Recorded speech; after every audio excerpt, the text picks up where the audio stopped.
My name is Ethan Parker. I'm 35, and I'm a digital content creator from Columbus, Ohio. My wedding day was supposed to be the start of everything I had ever wanted.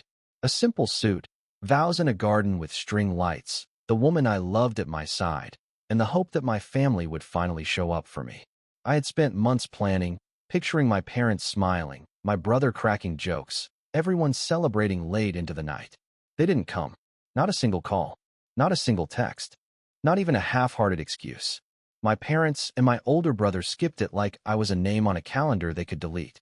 It hurt in a way I still don't fully know how to describe, but I kept moving. I built my life anyway. I built my work, my audience, and my future. Last month, I posted a photo of my new Tesla on Facebook. Midnight gray, fully loaded, $118,000. I wrote a short caption about setting goals and meeting them.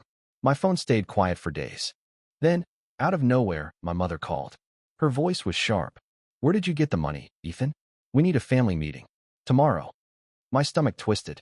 They had missed my wedding without a word, but a car got them to pick up the phone. I knew what they wanted. Not me. Not my story. Not my happiness. They wanted money. What they didn't know was that I had a plan, and it was going to sting. I grew up on a quiet street on the northwest side of Columbus. We had a two-story house with beige siding and a basketball hoop stuck above the garage. Inside, everything was predictable. My father, Robert, worked as a claims adjuster and spent his evenings watching television. My mother, Linda, was an office manager who lived by her color-coded calendar and the phrase, "I am busy." Then there was my brother, Ryan, 2 years older, star of everything. If you asked my parents who the sun rose for, they would have said Ryan. He wasn't a monster. He smiled easy and played his part.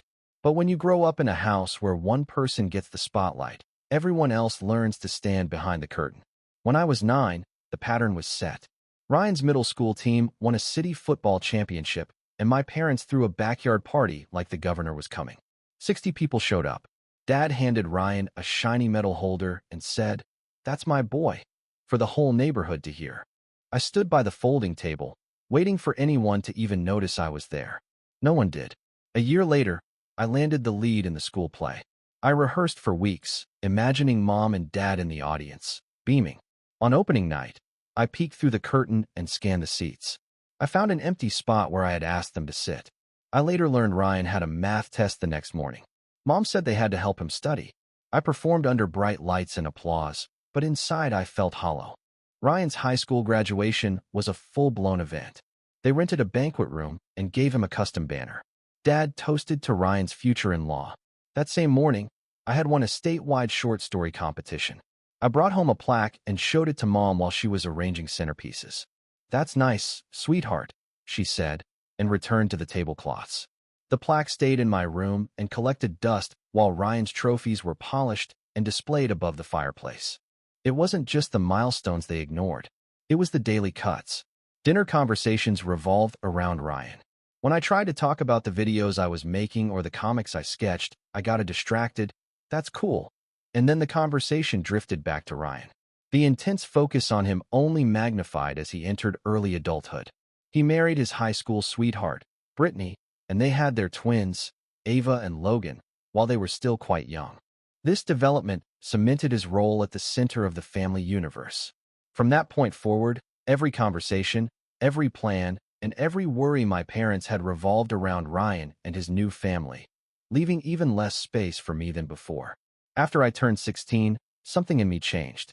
I stopped reaching for their approval and learned to use my own hands. I drew plans for videos I wanted to make, watching creators build audiences out of nothing but ideas and stubbornness. That lit something in me. The real spark showed up in a high school multimedia course. My teacher, Mr. Casey, rolled a cart with dusty camcorders into the room and said, "Storytelling isn't about fancy gear. It's about attention. Notice the small things, and you'll find the big ones." That sentence latched onto me. I started filming everything, using a free editing program, and spending nights teaching myself cuts and beats and sound. Mr. Casey noticed. He encouraged me to enter a teen video contest at the community center. I stitched together a 1-minute film I called Streetlight Morning, a montage of Columbus waking up. I told my parents about it. On the night of the event, I sat in the back with my heart hammering. When my video played, the room went quiet. When it ended, the applause felt honest. I won first place. The trophy was small, but I held it like it weighed a ton. I scanned the folding chairs one more time. No parents. No brother. I walked home and decided that if they wouldn't see me, I would find people who would. I launched a YouTube channel called Quiet Frame. My first upload was Streetlight Morning. By the end of the week, it had 140 views. People I didn't know left comments that felt like oxygen. One said, "This feels like the way my neighborhood sounds at sunrise." I read that comment 3 times and finally let myself feel proud. The channel grew slowly. 200 subscribers. Then 500. Then 900. I tried once to show my mom a video with over 1,000 views. "That's nice," she said, and then answered a call. So I stopped offering. I made things instead. College was a collection of chaos and caffeine. I got into a communications program with a partial scholarship, taking out loans, and working at a coffee shop to cover the rest. My parents didn't offer to help. They were focused on Ryan's climb into corporate law. I told myself I liked doing it the hard way. During my second year, a professor, Elaine Cruz, became a mentor. She picked me to join a national content challenge where teams created campaigns for social causes. I led a group of 4. We focused on mental health, making 1-minute stories that made the topic human. We won first place. The prize was $12,000 and a feature on the nonprofits channels. At the ceremony in Nashville, I called my mother. "We placed first," I said. "That is great," she said. "Ryan is preparing a big presentation this week. You should call him. He is stressed." I hung up and texted my teammates to tell them I was proud. After graduating, I rented a studio apartment and went all in. I freelanced for small businesses, ads for barbershops, promos for restaurants, social clips for gyms. Meanwhile, my YouTube channel, Quiet Frame, kept growing. When I hit 1,000 subscribers, I was able to monetize. It felt surreal. A tutorial I made on color grading a sunset exploded to over 400,000 views. Comments like, "You made this make sense," meant more than any check. With time, I saw a bigger shape. Brands needed short, honest content. I started my own company, Blue Ember Studio. At first, the company was just me at a desk, and I pitched with a desperate focus because my rent literally depended on it. An angel investor named Sandra Lee saw my work and invested $260,000. I hired 2 editors and a project manager. We leased a tiny office with brick walls. We got lucky and good at the same time. Local startups hired us, then regional chains. Then a national athletic brand took a chance. We built a following of over 1,300,000 across platforms. Blue Ember Studio grew into something that could breathe on its own. When a massive media conglomerate, looking to acquire a modern digital content studio, made an offer, I was sure it was a prank. We negotiated for months. When we signed, the deal totaled $24 million. I paid off every loan I had. The relief was immense. I gave my team bonuses that made them cry in the conference room. Somewhere in that storm, I met Haley James. I was editing at a cafe, and she was at the next table, sketching. She was a graphic designer, warm and steady, with a grin that invited honesty. We went out for tacos. We walked through the park. I didn't feel the pressure to impress her. I could just be myself. A year later, I proposed in a quiet park near a small lake. I offered her a ring with hands that wouldn't stop shaking. She said yes like she'd been waiting to say it. I planned the wedding with more care than I had planned any video. We chose a garden venue with string lights. I sent invitations to my parents and to Ryan and Brittany. I called my mother and said, "It would mean a lot if you came." She said, "We will try." Ryan's firm is in trial mode. I told myself it would be fine either way, lying to myself because I still wanted them to show up. On the day of the wedding, I stood in the garden where Haley waited, beautiful and calm. Chairs filled with our friends. Haley's parents beamed at us. I looked for my family. Their seats were empty. I kept looking as the music started, as we said our vows. No one walked in late. No one texted to apologize. The ceremony ended with cheers and joy, but something in me cracked. Haley's family made sure I didn't fall through the crack. Her parents hugged me like I had always been theirs. Her brother made a ridiculous toast. We ate in their backyard, laughing under bulbs Haley's dad had strung up. He raised his glass and said, "To Ethan and Haley, to showing up." With that simple phrase, he validated a part of me that had felt invisible for years. I swallowed hard against the sudden emotion and nodded my thanks. Haley and I started married life in a small town house. We became a team, something I had never had growing up. Still, there was a bruise. I sent my family a link to our wedding photos. Nothing came back. I called my mother and asked if she saw them. "You both looked nice," she said, and then told me about Ryan's new client. I told myself to stop trying. When Blue Ember sold, I let myself buy the car I had wanted for years. A $100,000 brand new Tesla. It wasn't about flexing, it was about enjoying what I had worked for. I posted a photo on Facebook. A week later, my phone lit up with my mother's name. "We need a family meeting," she said. I drove to my childhood home the next day. My dad opened the door with a distant "Good to see you." My mom set out coffee. Ryan sat on the couch, scrolling his phone. We sat at the dining room table, where we had eaten every meal of my childhood. "We saw your car, Ethan," Mom said. "You must be doing well." Ryan didn't waste time. "Ava and Logan will be looking at colleges soon," he said. "Tuition is out of control. Brittany and I have had a couple of setbacks. You have the resources now. You could help. It would keep things in the family." Dad added, "Family steps up. That's how we do it." I felt heat spreading up my neck. I kept my voice steady. "You want to talk about family?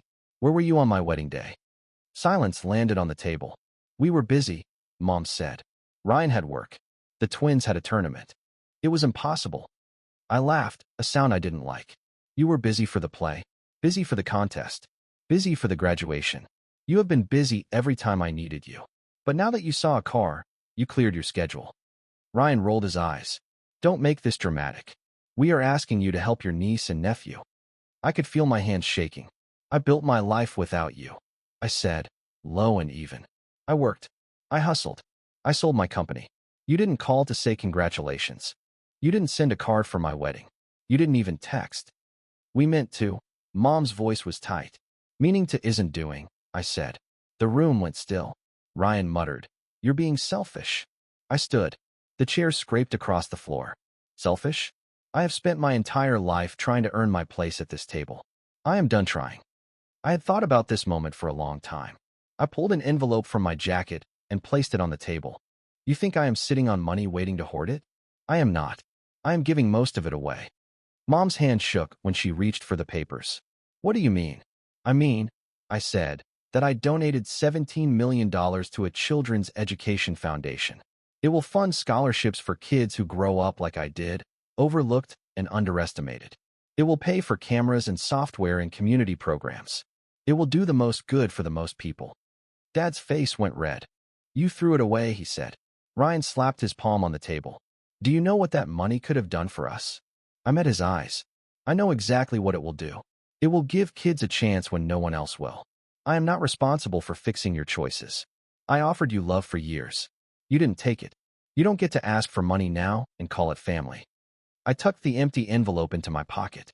"I wish you well, but I am done being your second choice." I turned toward the door. My mother stood. "Ethan, wait," she said, her voice cracked. I paused. "We're sorry. We didn't know how much we hurt you." "You knew," I said, not unkindly. "You just didn't care enough to stop." And I left. The night air outside felt 10 degrees cooler. The streetlights flickered against the windshield as I sat there, letting my hands rest on the steering wheel. I could still hear Ryan's voice in my head, sharp, accusing, desperate, and my mom's, small and trembling with guilt that came too late. Part of me wanted to scream, to release all the years of swallowed hurt, but I didn't. I just breathed. Slow, steady, the kind of breath you take when you've finally stepped out of a fire and realized you survived it. Driving home felt different this time. The same streets I'd driven 100 times before looked softer, quieter. The house numbers glowed in warm light. The sidewalks were wet from an earlier rain, and I caught my reflection in the glass of a closed shop window. For the first time, I didn't see the kid who was trying to be enough. I saw a man who finally decided he already was. When I pulled into the driveway, Haley was waiting at the window. She didn't ask what happened right away. She didn't have to. She could see it in my face. When I stepped inside, she wrapped her arms around me, and I felt everything heavy inside me finally settle. "It's done," I said quietly. "Good," she whispered. "Let's keep it that way." That night, I couldn't sleep. I walked out to the patio with a blanket, listening to the steady hum of the city in the distance. Somewhere a dog barked, and the wind carried the sound of a passing train. For years, I'd wanted noise, any noise, to fill the silence my family left behind. But now, that silence didn't scare me. It felt like space. Room to breathe. Room to start over. The next morning, Haley joined me with coffee. We talked about everything but them. Our plans, a new art project she wanted to start, a trip we'd been meaning to take. It felt like the first real morning of our life after the storm. The donation wasn't just a statement. It became a spark. Within weeks, the Children's Foundation reached out to thank me personally. They told me that because of the funding, 3 new creative learning centers were opening in underfunded districts around the state. Each one had editing stations, cameras, and small studios where kids could experiment, fail, and try again, just like I did. They invited me to visit one of the centers, and I did.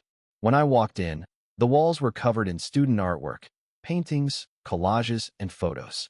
A group of kids sat in front of computers, learning how to cut footage, laughing when something glitched. It felt familiar in the best way. One of the teachers handed me a thank you card signed by the students. In the middle, a kid had written in bold letters, "Thanks for seeing us." That line stayed with me for days. I started volunteering twice a month, mentoring students who reminded me of myself, quiet, determined, waiting for someone to believe in them. There was a boy named Marcus who filmed his daily bus ride, turning the routine into something poetic. He asked me once, "Do you think it's weird that I film stuff nobody notices?" "No," I said. "That's what makes it real." And then there was Lily, the girl who made a short film about her grandmother's kitchen, the sound of knives chopping, the hum of an old refrigerator, the laughter of family in the background. When I saw it, I had to look away for a moment. It wasn't sadness, it was pride. She had found beauty in her world, something I'd spent years chasing. Working with them reminded me why I started filming in the first place. It was never about fame or views or money. It was about trying to make something honest, something that made people feel seen. Haley and I started planning our own next steps. The future felt open instead of haunted. I used to think the point of success was to show everyone who doubted you that you made it. Now I know that is a trap. The real point is to use what you have to help someone else catch a break. I recently found an old high school notebook where I'd written about wanting to make things that made people feel less alone. I realized I had finally done it, not just for me, but for others. If you feel invisible, know this: you don't have to earn love by shrinking yourself. You can build your own room and fill it with people who see you. My family chose not to show up, so I chose to show up for my wife, for myself, and for every kid who needs it. The car and the money are just numbers. What matters is that I walked out of a room where I was small and built a life where I am not invisible, a life filled with purpose, my real family, and my peace.